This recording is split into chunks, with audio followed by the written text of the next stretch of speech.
दोस्तों, स्वागत है आप सभी का अध्ययन केंद्र में। इस वीडियो के माध्यम से अभी हम महेश अग्रवाल का रासायनिक मीन्स केमिस्ट्री पढ़ रहे हैं, जिसका एक्सरसाइज है केमिकल रिएक्शन मीन्स रासायनिक अभिक्रियाएं, जिसमें पहला प्रश्न दिया गया है, किसी यौगिक का मूलानुपात सूत्र क्या दर्शाता है। मीन्स उसका जो मूलानुपात सूत्र होता है उससे क्या पता चलता है कि पदार्थ में उपस्थित तत्वों के परमाणुओं का सरलतम पूर्ण संख्या का अनुपात क्या है।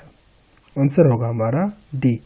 फिर से रिपीट कर देता हूँ, किसी यौगिक का मूलानुपाती सूत्र क्या दर्शाता है, पदार्थ में उपस्थित तत्वों के परमाणुओं का सरलतम पूर्ण संख्या का अनुपात। नेक्स्ट प्रश्न हमारा है, किसी यौगिक की आणविक संरचना प्रदर्शित की जाती है किसके द्वारा, अणुसूत्र के द्वारा। किसी यौगिक के आणविक संरचना प्रदर्शित की जाती है किसके द्वारा, अणुसूत्र के द्वारा। फिर है, एक संतुलित रासायनिक समीकरण किस सिद्धांत पर आधारित होता है। वो होता है द्रव्यमान संरक्षण का नियम, द्रव्यमान संरक्षण का नियम। आंसर होगा बी। किसी रासायनिक अभिक्रिया में प्राप्त उत्पादों तथा अभिक्रिया में सम्मिलित अभिकारकों के द्रव्यमान में क्या संबंध होता है। ये होता है उत्पादों एवं अभिकारकों का द्रव्यमान समान होता है। उत्पादकों एवं अभिकारकों के द्रव्यमान समान होते हैं। आंसर क्या होगा, सी। नेक्स्ट है, यदि दो या दो से अधिक अभिकारक संयुक्त होकर एकल उत्पादन का निर्माण करते हैं तो यह अभिक्रिया क्या कहलाती है। तो इसे हम कहते हैं संयोजन अभिक्रिया। संयोजन अभिक्रिया किसे कहते हैं, जब दो या दो से अधिक अभिकारक संयुक्त होकर एकल उत्पाद का निर्माण करते हैं, उस अभिक्रिया को हम क्या कहते हैं, संयोजक अभिक्रिया। नेक्स्ट है हमारा, पौधों में होने वाली प्रकाश संश्लेषण की क्रिया किस प्रकार की रासायनिक अभिक्रिया है। बहुत इंपॉर्टेंट है, ये है प्रकाश रासायनिक अभिक्रिया। प्रकाश रासायनिक अभिक्रिया। अब है, निम्नलिखित में से ऊष्माक्षेपी अभिक्रिया का उदाहरण कौन कौन सा है।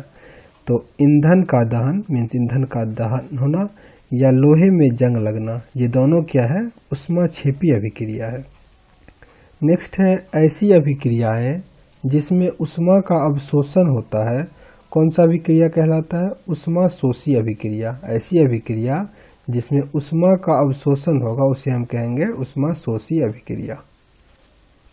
नेक्स्ट है हमारा, जिन दिशाओं में होने वाली अभिक्रिया जिनमें अभिकारक उत्पादों का और उत्पादन पुनः अभिकारकों का निर्माण करते हैं क्या कहलाता है, उत्क्रमणीय अभिक्रिया। उत्क्रमणीय अभिक्रिया। निम्नलिखित में से कौन सा एक रासायनिक परिवर्तन नहीं है। तो जल का वाष्पन जो है ये क्या है, फिजिकल मीन्स चेंज है, और दूध का जमना, फल का पकना, कोयले का जलना, ये सब क्या है, रासायनिक परिवर्तन है। आप इसको एलिमिनेट करने के लिए ऐसे समझो, रासायनिक अभिक्रिया वैसी अभिक्रिया होती है जिसको हम पुनः प्रारंभिक फॉर्म में, इनिशियल फॉर्म में नहीं ला सकते हैं। जैसे दूध अगर दही बन गया तो फिर हम उसको दूध नहीं बना सकते हैं, फल अगर पक गया तो फिर उसको हम कच्चा नहीं बना सकते हैं।